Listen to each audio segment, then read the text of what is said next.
Guys, we gotta talk about my latest color obsession, cadmium orange. So just the color, that just speaks for itself. It's bright, it's insane looking, it's clean. Yes, I love it. But also what I'm looking for in a favorite color is a range. So that means when it comes out of the tube, it's really bright. It's got a lot of texture to it. It has a heft. Its semi-opacity brings texture and a heft to it. But when you really thin it out with a bunch of water, you get something that's delicate. You get something that is kind of a peachy pink that kind of reminds me of a ballet slipper. And the fact that one tube of paint gets me both of those options, it's the best, guys. It's the best color. I found it. It's cadmium orange, the best color ever. But I hadn't always thought of it that way. I did a video where I compared all of the core orange shades, and transparent pyrrole orange was definitely the favorite, along with quinacridone burnt orange. So actually 2 of the 3 oranges were palette staples for me at the time, and they still are. And cadmium orange I just kind of overlooked because of its opacity. That's something that I hadn't really been interested in at the time, because in portraiture you're not really wanting a lot of opacity and you're not really wanting a lot of texture in your flesh tone. It just starts looking weird. But I started doing a lot of these paintings of objects, and I found myself really drawn to orange objects, which I'll talk about a bit more later. And this just is a really nice fit for that. So it's a great color, one that I hadn't really thought of, and one that I highly recommend you add to your palette as kind of like a bonus color. So if you've been following me, you might have noticed that there's been kind of a thematic element of kind of ordinary objects throughout my work. And also these objects incorporate this kind of orange. It's called blaze orange or safety orange or OSHA orange. I hope you're not playing the orange drinking game during this video, because you might die. Anyways, so yeah, these kind of industrial objects have been things that I've been interested in lately for a couple of reasons. The first being that I worked in a warehouse environment for about 3 years up until this past January. And so this was just an aesthetic that it was just part of my life for a little bit. And it was something that, I don't know, I just think about just because it was something that I did a lot of, and maybe I kind of miss it a little bit. Maybe, I'm not sure on that, but yeah, it just is. It was my life for a bit. But the other thing that really kind of got me going on this is that earlier this year, I spent a lot of time with a person, and we were at the Home Depot buying materials to paint a mural with. And I had picked out a orange paint tray, like a rolly paint tray. And, it's just that high visibility orange that's important in a work environment, especially when, there's sawdust and there's crud everywhere. There tends to be a lot of brightly colored objects in that environment. And also, man, if you kick a paint tray over, that's a big freaking bummer. So high visibility orange makes sense for a paint tray. So anyways, I had picked out one of those, just, grabbing my normal things that I would get to paint a large scale art project. And anyways, she was like, oh, I don't want that one. It won't look as good in Instagram pictures. And I was just really shocked by that. I was really shocked by that because it felt so profoundly dumb. I was like, I can't believe we would be thinking about Instagram pictures instead of just like, what do we need to paint this mural? It just was, I don't know, it's really stuck with me. I doubt she even remembers having this conversation. I was like, okay, so we got some that were like metal colored and clear or whatever. And it's something that I think about a lot because it is profoundly stupid, but also it matters. Instagram matters. I hate that. But aesthetics matter. Branding and production value, it matters. It is a financial benefit to have a beautiful social media presence. You can actually make money that way. Even here on YouTube, you know, people who have really high production values and really aesthetic, aspirational channels, they do well, and it matters. Ugly videos don't do as well as those really pretty aesthetical ones.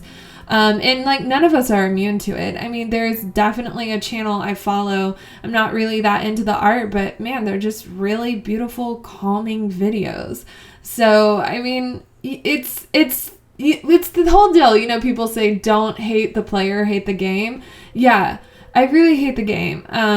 But it's got my brain chewing on this kind of conflict I feel between what is, I guess, form over function and stuff like that. You know, what matters, what is aesthetic, what does that matter? And then being a person that is involved in a visual medium like art, like it does matter, I guess. And I struggle with the thought of it being stupid or not. I don't know. It just is. I chew on it a lot in my brain. I mean, you can obviously tell I'm fumbling all over the description of this in this video.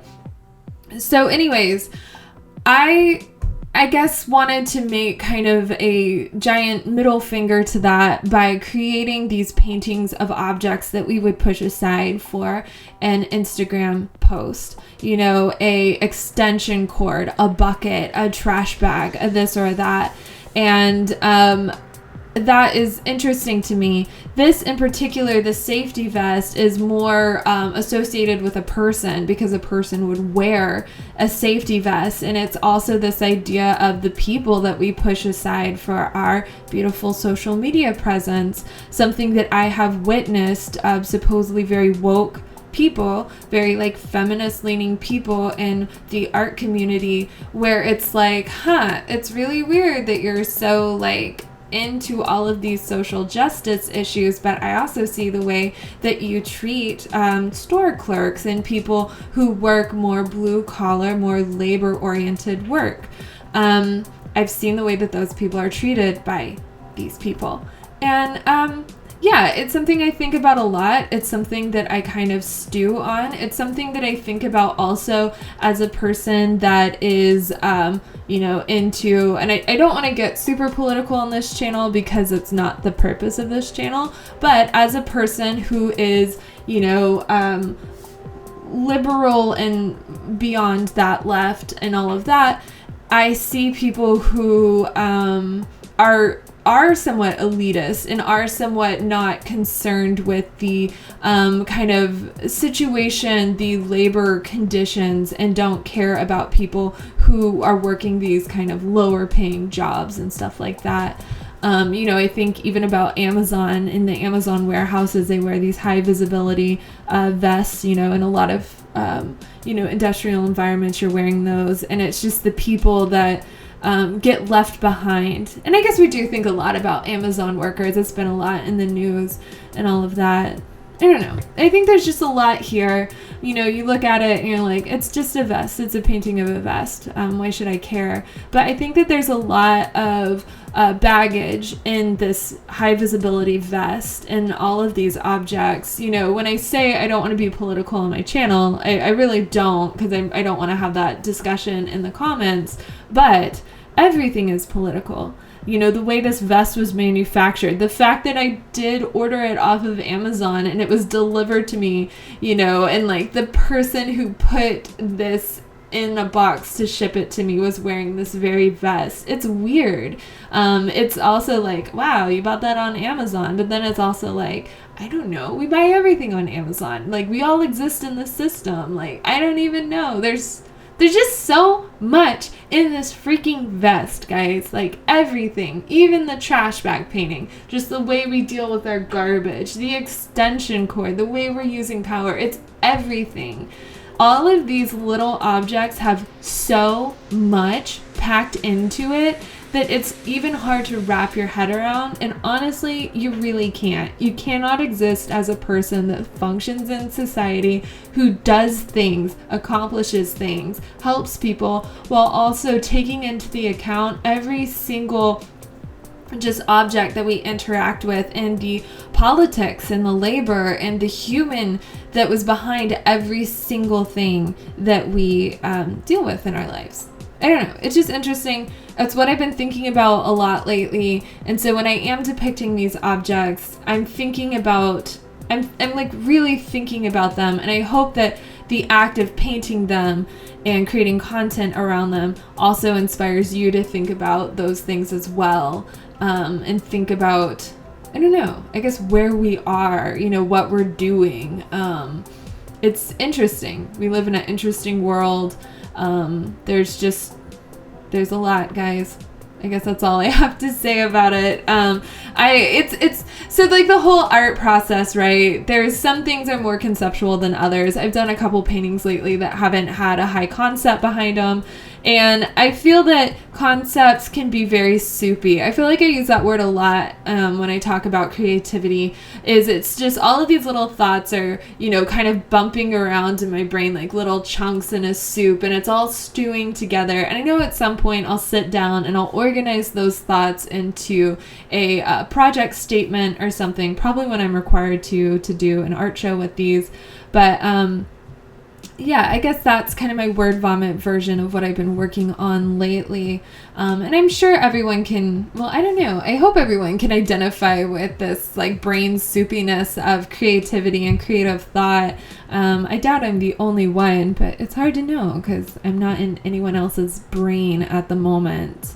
Also in this reflective gear part right here, I used Payne's Gray, but I used a little bit of Quinn Burnt Orange and Cobalt Turquoise just to give it a little bit of an interesting kind of atmosphere to that gray.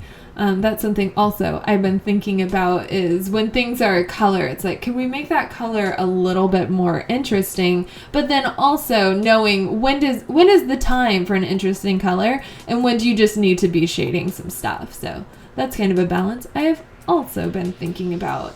I also just find the folds and I find the just the look of the paint to be really pleasing, and I really enjoy the idea of these throwaway objects being painted in a way that I really enjoy that watercolory look of. And you know, at the end of the day, we took an object, a push aside item, and we turned it into an aesthetic item to put on an Instagram feed. You know, we put it in a frame. So in a weird way, we did create social media content from this. I don't know. It's all weird, guys. It's weird. I'm still working with this in my brain. So I hope you enjoyed hearing all of my thoughts. I'd be interested to hear your thoughts on all of this. No political discussion. It's just not what we do here on this channel. And thank you for being patient with me as I discuss all of these things. So I will see you next time with whatever video I make next. Be sure to follow me on social media. Check out those links below. I will have all of my supplies linked. If you purchase any of those supplies, I make a small commission at no additional fee to you. So that is a great way to support me, your favorite YouTube artist. All right, guys, I will see you later. Bye.